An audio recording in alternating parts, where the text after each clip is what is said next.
Sin más, voy a pasar a darles la palabra a ellos.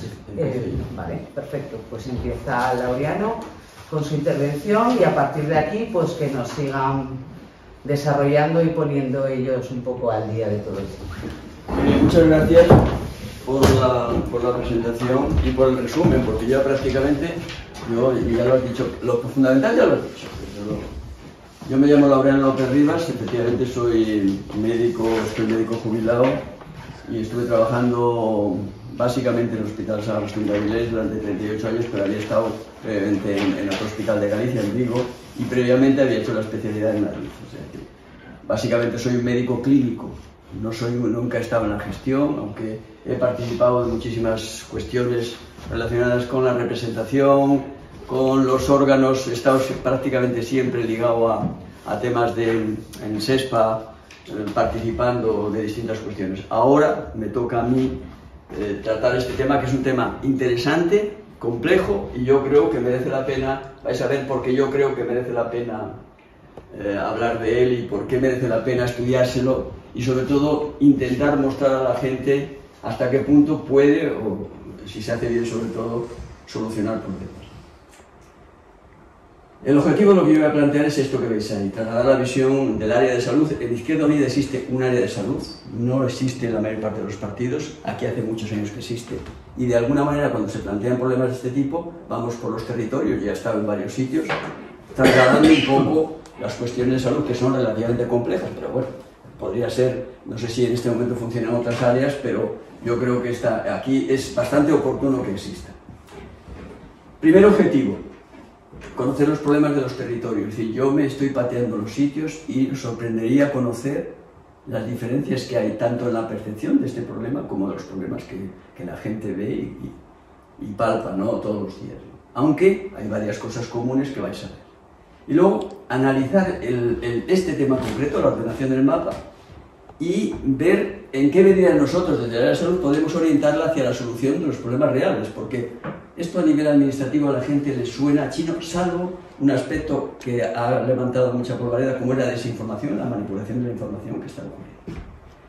Entonces yo creo que es un tema importante por varios motivos, y por eso nosotros nos hemos implicado y nos hemos comprometido a que haya una información. Por eso vamos a patear todas las áreas y distintos colectivos para que haya una información lo más amplia posible, que haya un proceso de participación. Nosotros estamos yendo a los colectivos, estamos yendo a los territorios, y no solamente soltando el rollo, sino que, por ejemplo, en Navia hace unos días había un montón de gente en la que básicamente fue preguntarles qué opinaban por lo que conocían, lo que habían visto. O sea que el tema de garantizar el proceso de participación. Y un tema importantísimo, porque depende del éxito del mapa, de la modificación del mapa, no depende solo del mamotreto que ha fabricado con el apoyo de alguna gente, entre ellos nosotros, el área de salud, el informe de la consejería, sino que si no se implica a las fuerzas, especialmente a las fuerzas sindicales, sociales y políticas, y en concreto en este caso al personal sanitario, esto es muy difícil de llevar a cabo.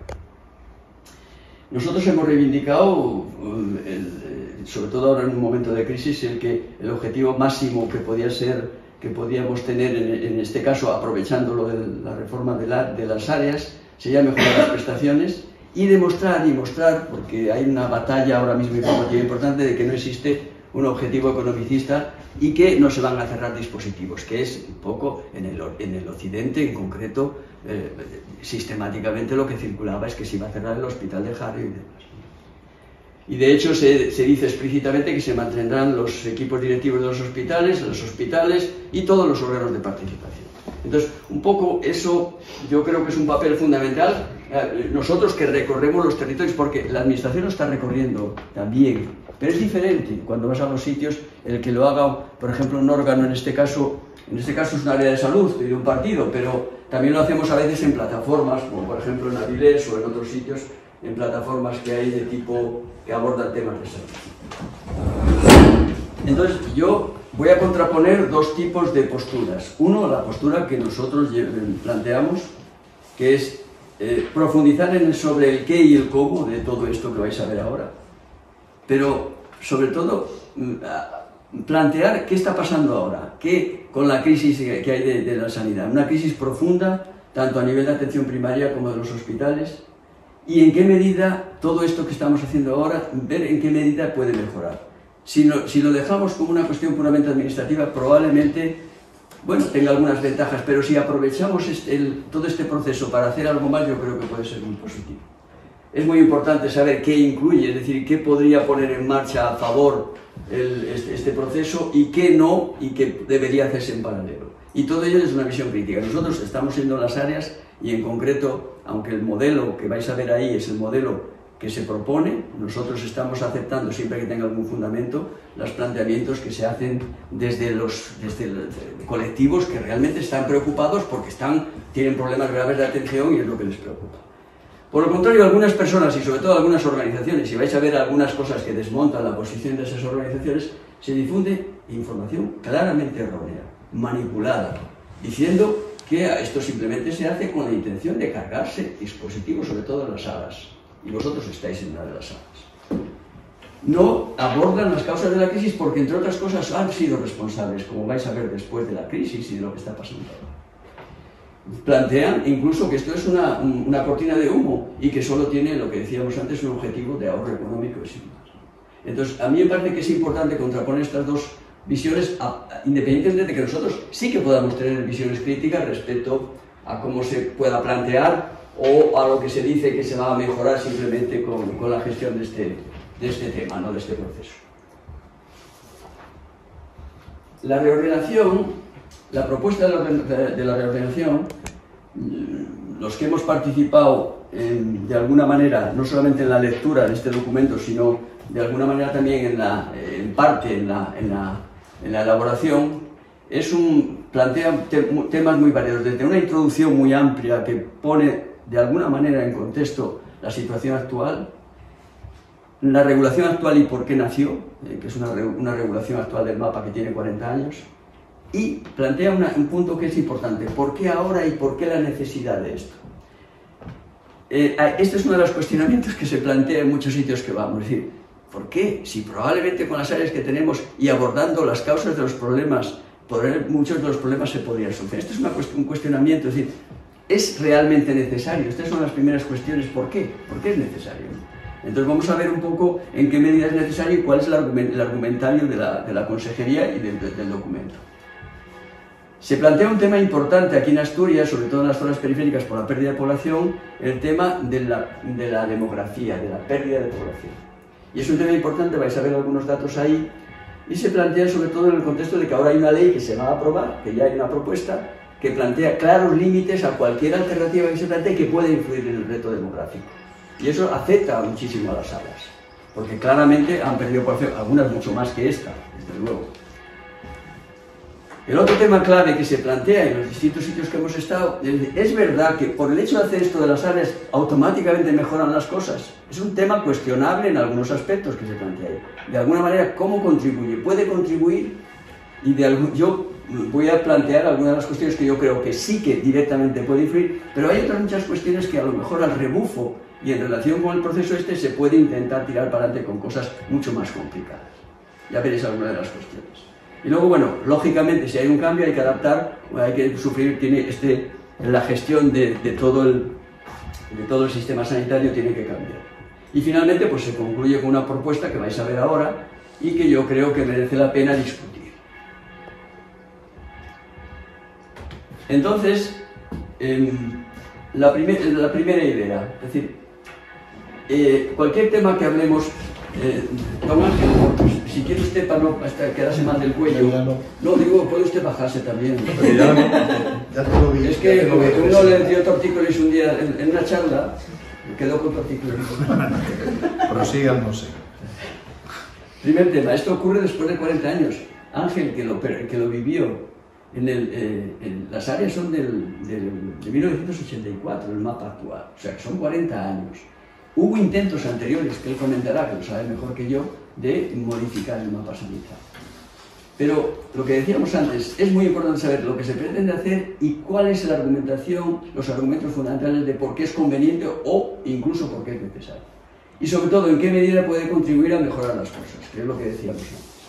Y otra cuestión que yo plantearé y que lo vais a ver aprovechar este tema para mejorar otras cuestiones que yo creo que es esencial. Y si no lo conseguimos, probablemente varios de los problemas más gordos que tenemos, como las listas de espera, por ejemplo, no se podrán solucionar. Entonces, bueno, partiendo de esta idea que desde el área de salud, por ejemplo, vamos a intentar resumir, porque es un tema complejo que él luego profundizará en muchísimas de las historias, lo fundamental de lo que hemos comentado. La necesidad, las ventajas y las adaptaciones necesarias. Necesidad. La necesidad se plantea, por cierto que la parte de abajo se escapa de la diapositiva, pero bueno, esto es lo fundamental, creo que se escapa. Plantean que es necesario reordenar el mapa, por eso que veis ahí, fundamentalmente por enorme cantidad de cambios que se han producido en 40 años. 40 años han producido muchísimos cambios. Pensad un poco todo lo que era la estructura sanitaria en 1984, cuando se hicieron el primer mapa. Cambios demográficos, cambios epidemiológicos, cambió las comunicaciones, el transporte y un montón de cosas también en la propia estructura hospitalaria y de atención primaria. Entonces, es evidente que ha habido muchos cambios y luego también ha habido muchos cambios normativos que hay que adaptar. Es decir, que yo creo que argumentar la necesidad o por lo menos la conveniencia de hacer esto, yo creo que se discute poco. Es decir, aunque hay sitios donde dicen, bueno, pues ¿por qué? Vamos a entrar en los problemas que probablemente esto no lo solucione. Pero mucho más importante que eso es qué ventajas puede ofrecer el meterse en este follón, porque este follón supone la legislatura completa y una confrontación sobre todo con la derecha, porque es uno de los temas que va a utilizar. Entonces, ¿merece la pena meterse en todo esto realmente? ¿Qué ventajas tiene? Yo he puesto ahí en letra roja lo que yo creo que es más evidente y otras cuestiones que son quizá menos visibles, ¿no? Yo creo que, como mínimo, el ampliar la cartera de servicios en los hospitales, sobre todo en los hospitales pequeños, es muy importante. En un hospital pequeño, si tú funcionas en red con un hospital más grande, automáticamente vas a tener la posibilidad de más prestaciones.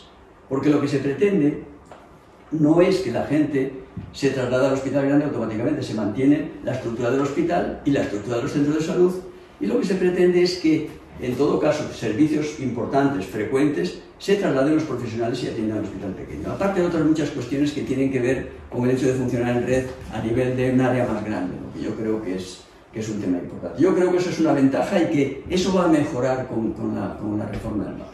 Otra cosa que puede mejorar es la planificación de recursos humanos, que va ligado a lo anterior que yo decía. Es decir, tú te manejas en un área más grande y tienes una serie de recursos que tú puedes mover y que tú puedes gestionar. Yo creo que eso también es una ventaja importante. Otra cosa, y vais a ver luego un ejemplo concreto, es la posibilidad de la oferta de formación. En los hospitales pequeños hay unos límites muy concretos para la formación que de hecho se aprovecharon en un momento determinado para cargarse la formación de los médicos de atención primaria.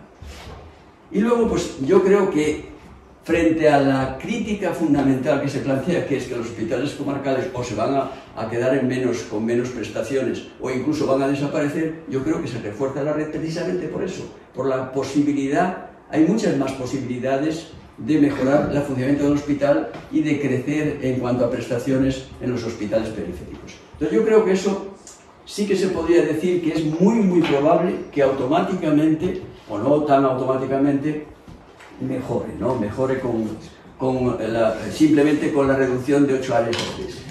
Lógicamente hay que hacer una serie de adaptaciones que podríamos luego comentar un poco, pero básicamente la adaptación más importante es la estructura de gestión de los hospitales, que tiene que cambiar, y la estructura de las áreas, porque tiene que cambiar porque en una estructura más grande, de alguna manera, ¿qué se deja a nivel de direcciones en los hospitales pequeños? ¿Cómo se gestiona eso y demás? Ángel también en ese sentido podrá informar más ampliamente que yo. Esta es la propuesta oficial, la propuesta que en este momento está encima de la mesa. De las 8 áreas que veis ahí, y ahí hay 2 o 3 cosas, ahí veis, por ejemplo, el decreto por el cual se crean las 8 áreas. Y este es el decreto a nivel estatal que da pie a los conceptos básicos de atención primaria, de zona básica de salud y demás. Y hay una serie de modificaciones muy variadas que hace que ahora, con esta normativa, se integren en este nuevo mapa y en las disposiciones legales que lo acompañan. Fijaros, aquí los datos que figuran en el mapa, estos son casi todos son casi todos datos de en torno a 2007-2008. Fijaros los habitantes que tenían las áreas hace 15 años y los habitantes que tienen ahora. Esto que veis arriba, este es el padrón. Sin embargo, veis que la tarjeta sanitaria individual que tenemos siempre es un porcentaje en torno a un 3 o un 4% menor. La tarjeta sanitaria es la que cubre, realmente no es el conjunto de la población, es la gente que tiene una tarjeta sanitaria. Los demás son los de Muface, ISFAS, mujeres, los de la justicia, que están cubiertos de otra manera. La provisión es privada, aunque el aseguramiento sea público. No sé si más o menos conocéis ese tema. Entonces, finalmente, de tarjeta sanitaria, en el área que os corresponde a vosotros, vais a ser 450.118 habitantes. La más pequeña, que es la que me corresponde a mí y al área de salud del occidente, son 183, y la de el centro y suroccidente, que es la de Oviedo, serían 407. Ahí la desproporción está un poco en una menor población que veis. En la que os corresponde a vosotros hay que tener en cuenta, y eso es importante, que lo vais a ver ahora, en el área de Riondas, lo que vais a ver ahora, que es esto que veis ahí, va a ir Langreo, va a ir el área de 6 de Riondas y, lógicamente, la mayor, que es el área de Gijón. En el área de Gijón hay una cosa que no tiene ninguna otra área. Hay dos hospitales de cabecera. Jove, que es un hospital que no es de la red, es de la red pública, pero no es un hospital del SESPA, pues tiene, Jove tiene un área que más o menos veis ahí, que es esta de aquí, que coge la calzada, Roces, Montevil y Candar, bueno, Carreño, que son unos 40 y tantos mil habitantes, o un poco más. Esa es la única área que tiene dos hospitales de referencia. Por tanto, en esta área final va a haber 1, 2, 3, va a haber 4 hospitales de referencia, cosa que no ocurre en el resto de las áreas. En el resto de las áreas hay un solo hospital de referencia. Entonces, ese sería un poco el esquema que se propone, que es un área en la que se va a integrar Arriondas y que tendría esa población y tendría esos hospitales de referencia. Y atendiendo en concreto al área 6, tenéis un hospital de referencia en Arriondas, como sabéis bien. Corresponde a esta área una tarjeta de 46.006 tarjetas sanitarias y son 6 zonas básicas y 2 zonas especiales. Las zonas especiales son las zonas de montaña, que tienen unas características geográficas especiales. La población, ya digo, la población a cubrir serían 46.000 habitantes. En Llanes, los centros de salud, muchos centros de salud cogen un solo municipio, un solo concejo. Por ejemplo, en el caso de Castellón, aquí el centro de salud de Llanes coge Llanes y Ribadedeva y tiene 4 consultorios periféricos. Más o menos estos datos, bueno, los conocéis mejor que yo, no sé si los manejáis, si tenéis la posibilidad, un poco conocéis la estructura o no, pero este sería un poco el dato. Aquí hay una serie de datos que merece la pena también tener en cuenta, porque una de las cuestiones que se plantea es que además del proyecto de áreas, las zonas básicas, los territorios más pequeños, digamos que corresponden a una zona básica, podría modificarse en función de una serie de cuestiones, aunque no se modificara la adscripción del área. Aquí en el caso vuestro del área 6, hay una zona básica, que es la de Piloña, que presenta claramente mejores datos en cuanto a acudir a Luca, tanto en tiempo como en distancia, respecto a Cabuelles. En el resto de los casos es similar el tiempo que se tarda, y se tardaría en ir a Cabuelles o a Luca. Pero en el caso de Infiesto, de Piloña, pues claramente hay una diferencia a favor de Luca respecto a Cabuelles. Esto es un tema que está abierto y que es posible que en algún caso alguna de las zonas básicas que corresponden en este caso a un solo municipio, que sería una posibilidad de modificación. Así se planteó al menos, aunque inicialmente se plantea así. Esto es una particularidad que normalmente no se comenta, sino está en una charla y se plantea.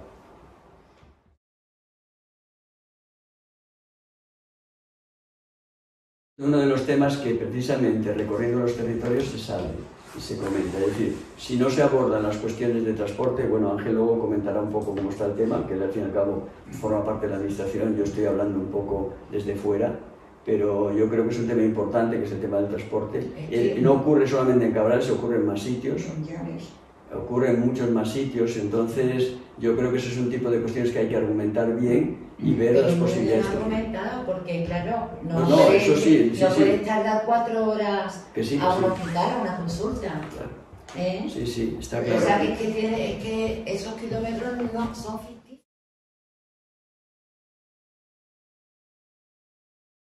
El tema de las redes de transporte y hasta qué punto esto podría solucionarse o no, pero yo creo que son argumentos para plantear que algunas zonas básicas en esas circunstancias, bueno, es un tema efectivamente, y eso es lo que se sabe cuando se viene por aquí y no se mira, esto es unas distancias y una cuestión oficial de la Consellería. Lo que dices tú, yo lo sabía porque lo comentamos el otro día en Oviedo, que había gente de aquí, y precisamente cuando voy a los distintos sitios pongo esto, porque yo sabía que esto iba a surgir. De todas maneras, luego después cuando hable Ángel hablaremos un poco y trasladaremos, al menos desde luego yo así lo estoy haciendo, siempre que en el caso del occidente y en el caso de cualquiera lo estamos planteando. Bueno, el tema de la población es un tema gordísimo que tiene que ver, en parte justifica también el hecho de haberse planteado la reorganización de las áreas. La disminución de la población de Asturias y el envejecimiento la conocemos, sin embargo es curioso como ahora, al fusionar las áreas, se ve que, por ejemplo, las áreas 4 y 5 no han perdido población, es decir, al final no han perdido, es decir, incluso han ganado un poco de población, el 7,7 y el 3,1, sin embargo en el conjunto de las áreas periféricas se ha perdido población. Y yo creo que este tipo de cuestiones hay que tenerlo en cuenta, y si realmente nos creemos la ley que está ya planteada por parte del gobierno y que está a punto de aprobarse del reto demográfico, pues yo creo que esto es un tema fundamental a la hora de plantearse el mejorar los servicios para contribuir de alguna manera, aunque lo fundamental es el empleo, contribuir a fijar población. Esto es un tema importante y así se plantea, y es una normativa que yo creo que puede tener peso para defender ciertas cuestiones. Pero un tema que estamos planteando y que no se plantea ni en la introducción ni en el documento es cómo hemos llegado hasta aquí y los problemas que tenemos ahora. Esto es clave para plantearse ciertas cuestiones aquí, tanto en relación con el propio mapa y como otras cuestiones que yo creo que hay que abordar en paralelo. Es decir, cómo hemos llegado aquí, cómo hemos llegado a una crisis del calibre de la que estamos teniendo ahora con el sistema sanitario.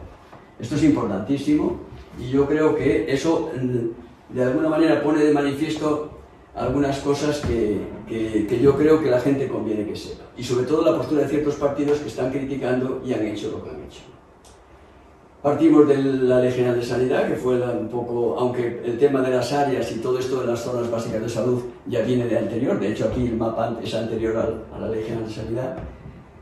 Fundamental es conocer lo que ha pasado en la crisis de 2008, fundamental. Ocurrieron un montón de cosas que vais a ver y que ha condicionado lo que nos está pasando ahora, y también el COVID y sus consecuencias, ¿no? Esto voy a tocarlo muy por encima, pero conviene conocerlo. Después de la Ley General de Sanidad se creó el sistema público con cobertura universal y con financiación a base de impuestos, y realmente, bueno, hemos pasado de un sistema de seguros a un sistema nacional de salud. Fue un cambio esencial, pero ya de entrada la financiación siempre fue insuficiente. Siempre hubo un gasto farmacéutico que ha ido creciendo, se descentralizó además a distinto ritmo y las transferencias de las comunidades autónomas no fueron exactamente iguales, nosotros fuimos de las tardías. Hubo un proceso de privatización que fue creciendo, se ha deteriorado la atención primaria de una forma también hasta el punto de que ahora se cuestiona el propio modelo de atención primaria que tenemos. Nunca hemos dejado de tener unas listas de espera enormes, ahora han empeorado. Y nunca hemos tenido procesos de participación y de poder opinar y tener peso, como en este caso, como usuarios o como ciudadanos. Y tampoco los profesionales. Es decir, este es un tema muy importante, porque la capacidad de poder influir haría que probablemente eso que tú estás comentando tuviera el peso que tenía que tener y se pudiera llevar a donde sea. Es decir, realmente los órganos de participación, y yo que estoy en varios de ellos, realmente es muy limitada la capacidad que tienes de influir.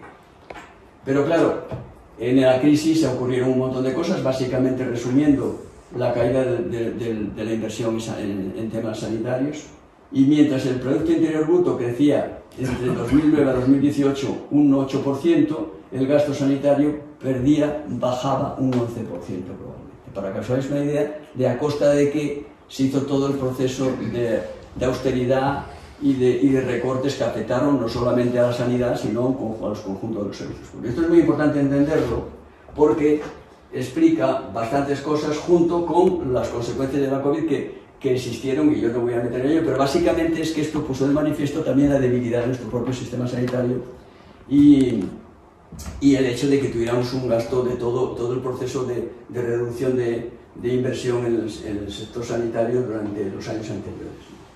Entonces yo creo que esto es importante entenderlo y entender también que aquí hay una disparidad creciente entre las comunidades autónomas, disparidad creciente. A veces te vas a otros sitios y te parece que estás viviendo no en otro país, pero con cosas bastante diferentes. Llama muchísimo la atención y eso la gente de que vive, sobre todo de que es los extranjeros que circulan por España, no entienden a veces las diferencias que hay y a veces no las entendemos tampoco nosotros.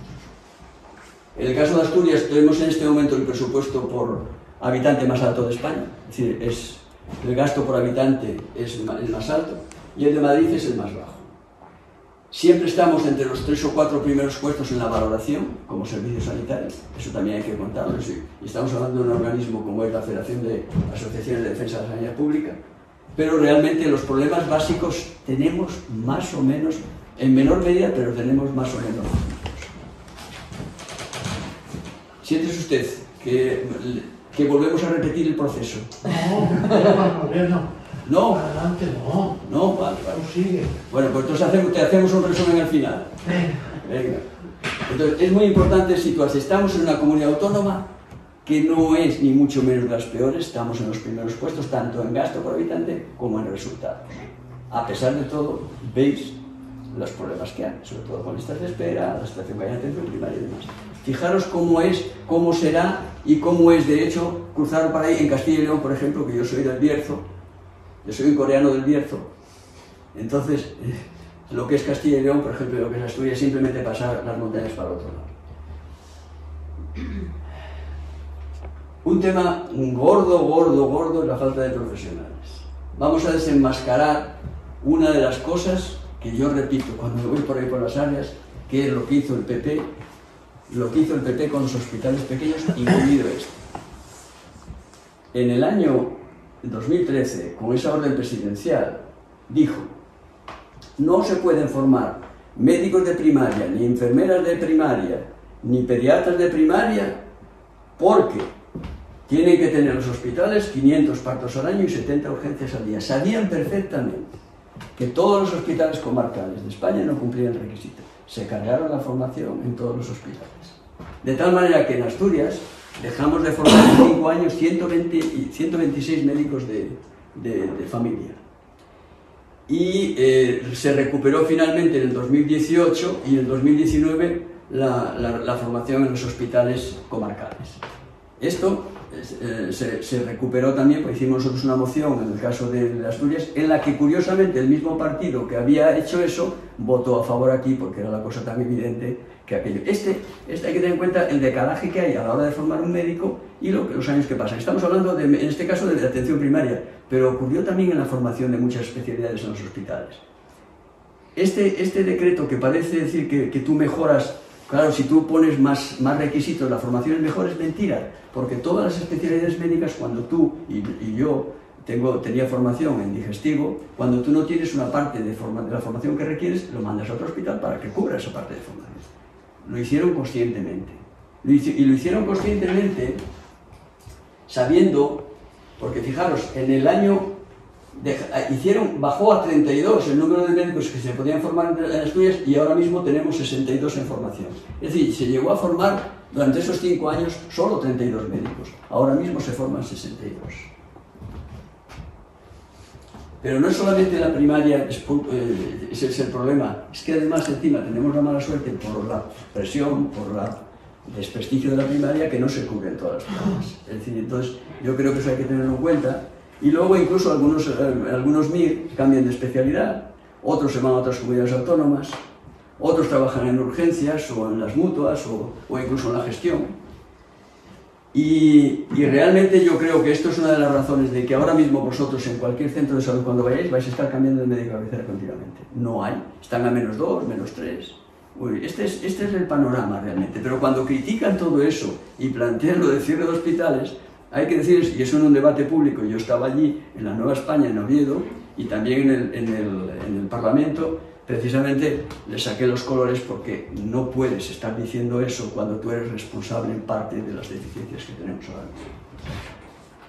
Y además, los plantillas son viejísimos. Yo no tengo datos de aquí, pero de los 956 médicos de familia de Asturias, el 35% en concreto tiene más del 13%, es decir, la enfermería es más joven. Pero son datos que es importante tener en cuenta porque significa que el proceso de envejecimiento y la jubilación es, si tú tienes pocos médicos formados y encima que se te jubilan muchos, tienes un problema. Tienes un problema que es el problema que estamos teniendo ahora. Y aquí tenéis los datos más recientes. En el 2024, los médicos de familia se jubilan 67, suponiendo que se jubilen a la edad establecida, y en el siguiente año, en el 2025, 52. Fijaros que si yo formo 62, en este año ni siquiera cubro los que se jubilan. Ni siquiera lo cubro. Tardaré años, una serie de años en cubrir las plazas. Es importante tener en cuenta esto, porque todo esto hace que tanto en médicos de familia como en médicos de los hospitales tengamos un problema serio y también tiene que ver con las listas de espera y lo que más podemos. Entonces, hay un tema que la consejería no ha abordado y no está abordando, a pesar de insistirlo, no es fácil, pero si tú tienes un problema con los médicos, aprovecha al máximo otro personal. Y esta es una circunstancia que nosotros criticamos habitualmente, porque como enfermería se está haciendo las cosas mucho mejor, pero todavía no se ha agotado la cantidad de cosas y la cantidad de funciones que puede hacer enfermería. Pero las trabajadoras sociales, por ejemplo, siguen teniendo que trabajar en más de un centro de salud. Y ahora, por ejemplo, están haciendo otras actividades, aparte de atender lo clásico, el testamento vital lo están haciendo las trabajadoras sociales en los centros. Y entonces, ya está bien, si tú tienes ahí no tienes cuello de botella, tú tienes trabajadoras sociales. O, por ejemplo, una forma de trabajar de los administrativos que hace que eviten mucho trabajo burocrático a los médicos, o la asistencia de psicólogos, o otros profesionales. Es decir, yo creo que esto es evidente que lo que se puede... Y esto es al margen del mapa sanitario, pero es algo que reclamamos continuamente. Ángel, como sabe mucho de eso, a lo mejor comenta un poco por dónde van los tiros.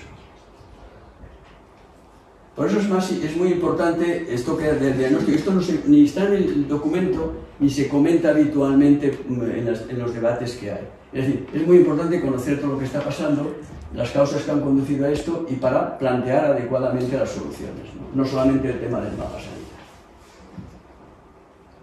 Entonces, medidas que son claves al margen del mapa sanitario.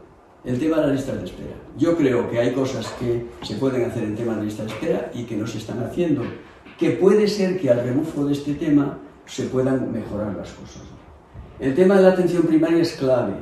O se consigue, al margen del tiempo que nos lleve, cambiarlo del sistema sanitario, o lo conseguimos hacer, o probablemente tardaremos mucho en conseguir, digamos, estabilizar lo que está pasando ahora en los centros de salud. Yo creo que ahora mismo es un tema básico que hace la gente está muy descontenta el hecho de que hoy lo vea un médico y al día siguiente lo vea otro y al día siguiente lo vea otro. Es un tema muy importante. No podemos ni siquiera correr el mínimo riesgo que se deterioren o que pierdan capacidad y prestación en las áreas periféricas. Es decir, una de las claves está en todo esto, en todo el proceso que se va a seguir, es que bajo ningún concepto, es decir, como mínimo que se queden igual, pero lo ideal es potenciar, mejorar las prestaciones, que tenga la gente de Cabrales que no tenga que desplazarse, o que en menor medida de lo que se está desplazando ahora. Es fundamental eso. Y eso es un proceso paralelo, no solamente es un tema que tenga que ver porque yo creo que una de las soluciones que tienen que dar es el flujo normal de la gente donde iba antes, tú no puedes cortarlo, tienes que buscarle soluciones a eso. Si la gente iba por una serie de cuestiones a Luca, tendrá que seguir yendo a Luca y buscar las soluciones a eso. Y luego el tema de la participación. No podemos seguir haciendo, primero, ni siquiera funcionando los órganos de participación. Aquí hay un consejo de zona básica, ¿sabéis si existe un consejo? ¿Funciona? ¿Se reúne? Se reúne y la última vez estaba solamente la dirección del área y la representación de comisiones obreras. Bueno, lo digo porque solo en los centros de salud, solo el 33% de consejos de zona básica están formados, de los cuales muchos de ellos se reúnen muy poco. Y encima el poder es mínimo, es decir, tú ahí es donde tienes que reclamar lo que comentamos, la comunicación y demás, es donde se tienen que reclamar esas cuestiones. Yo creo que la participación efectiva, tanto de la gente como de los profesionales, es fundamental. Y luego, pues, la falta de profesionales en la atención primaria y en los hospitales, hay varios mecanismos que se pueden poner en marcha, se están poniendo en marcha, pero es un tema muy difícil recuperar todo lo que ha pasado y lo que hemos comentado previamente. Y luego, un tema que no tiene nada que ver con las áreas, que es que hay ciertas cosas que no van por la vía normal. Si son unidades de referencia que se hacen en un solo sitio, o incluso tienes que ir fuera de aquí, eso tiene que quedar igual. El mapa, hacer un mapa adecuado de esas cosas especiales que se hacen, que no tienen que ser todas en el Luca, pueden ser en Cagüelles, o pueden ser en San Agustín, o incluso en un hospital pequeño. En algunos casos, tú tienes que hacer ese mapa de referencia porque estamos en una comunidad uniprovincial donde eso es relativamente fácil de solucionar. En el caso de comunidades grandes como Castilla y León, a veces tienen que ir de extremo a extremo para atender una cosa que no se atiende nada más que en un sitio. Aquí es relativamente fácil, a pesar de las dificultades que puede haber de transporte en otros lados. Este es un tema que está al margen del área también. Entonces, bueno, yo creo que esto, a modo de resumen, decir que nosotros, como área de salud de Izquierda Unida, sí que creemos que es conveniente e incluso necesario abordar esto. Yo creo que puede ser algo útil desde muchos puntos de vista, incluyendo la mejoría de las prestaciones sanitarias, que se puede contribuir a solucionar algunos problemas de la sanidad pública y otros no tanto, pero que si se tiene un objetivo claro y una participación como lo que estamos haciendo ahora, yo creo que se puede mejorar mucho la sanidad pública y no desaprovechar esta oportunidad, porque realmente si la desaprovechamos puede haber más problemas y podemos ser sensibles a las críticas que se está haciendo de no solucionar los problemas que se dice que se van a solucionar. Lo que en ningún caso puede ocurrir es aumentar la desigualdad entre colectivos y territorios. Es decir, yo creo que eso es una frontera fundamental. Fundamental la participación de los trabajadores de la ciudadanía, como hemos dicho. Aunque la posición concreta y el documento que plantea una opción concreta, que son esas tres áreas que veis ahí, hemos comentado algunas cosas que se pueden valorar, como por ejemplo las zonas básicas de salud, que se podría plantear argumentos para modificarlo. El tema de las tres áreas yo creo que es inamovible, pero sí se puede modificar algunas cuestiones menores, incluso la propia composición del mapa final. Entonces, yo creo que se ha hecho con bastante racionalidad, teóricamente, en función de tiempos y de flujos normales, pero no se ha hecho bien, y teniendo en cuenta que hay 3 hospitales universitarios. Entonces, esa referencia está muy bien, pero a la hora de ponerlas en el papel hay que tener en cuenta este tipo de cuestiones que comentamos antes. Y luego, cuando surgen alternativas, como lo que se plantea, por ejemplo, aquí, con esto de una zona concreta, yo creo que hay que tenerlo en cuenta cuando hay un mínimo fundamento e incorporarlas si se puede. Yo creo que ese es un tema que yo creo que tenemos que tener en cuenta. Y nada, yo creo que la otra cuestión es que para tener credibilidad en todo este tema que estamos planteando, tiene que solucionarse al mismo tiempo problemas reales.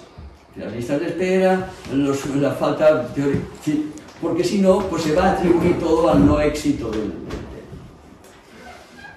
Y nada más, yo creo que por mi parte nada más. Yo creo que conseguir esto es un poco el trabajo. Estamos pateando toda Asturias, somos los únicos, como en este caso como partido político, lo estamos haciendo. No sé si es que otros no lo ven conveniente o no se puede, pero yo creo que esto vamos a patear todos y con colectivos concretos. Yo espero que al final, con cuestiones que esta ya la conocía, pero otras cuestiones que se me planteen, que yo creo que es muy importante que al final las digáis, yo creo que podemos mejorar esa propuesta concreta. Y nada más.